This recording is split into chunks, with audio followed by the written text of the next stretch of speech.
So our next guest has not performed at the Empire Revue in quite some time, but he is an icon, and I would just like to say for the record that I would sneak in to see him perform when I was in high school, when he was doing shows with the young adults. Please put your hands together. Welcome to the stage, Rudy Cheeks!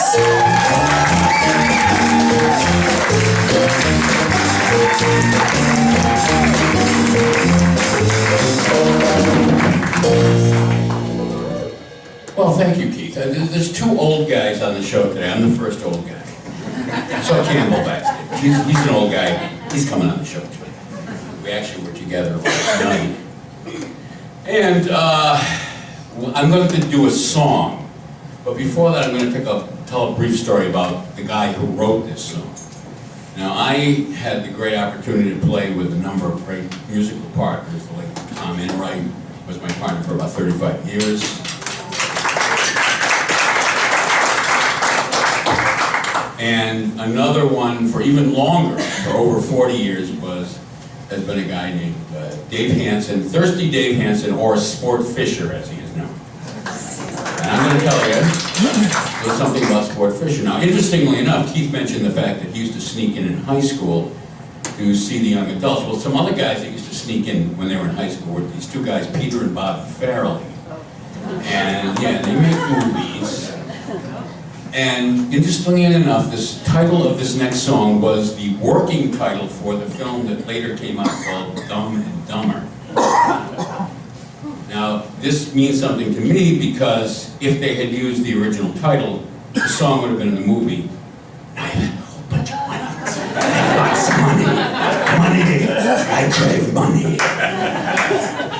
But it didn't happen because the producers of the film told him, that's too crazy a title.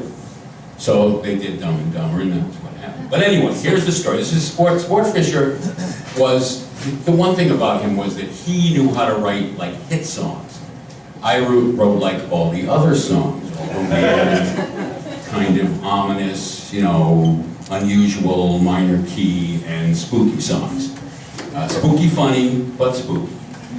His songs were like really hit songs. He wrote Complex World, not me.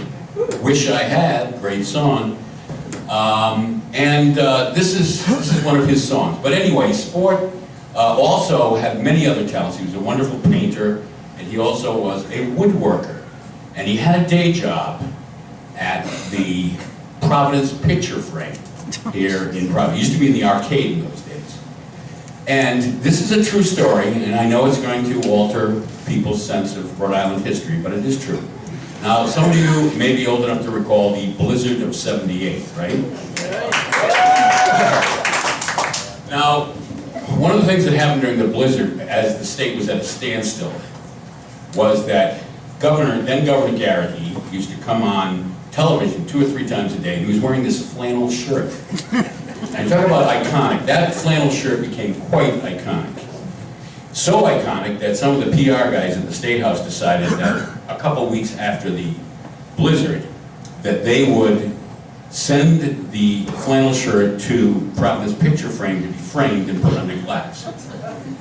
Now, getting the job to frame that shirt was Sport Fisher. And another guy named Fish Wells. Now, to give you an idea about who Fish Wells is, Jeff Fish Wells, he runs a dinosaur park in Connecticut, okay? These are the guys who have been handed a sacred icon of the state of Rhode Island and told, you guys are going to take care of this, we're going to hang it up in the State House. So they did, but it was a slow day at the picture frame place.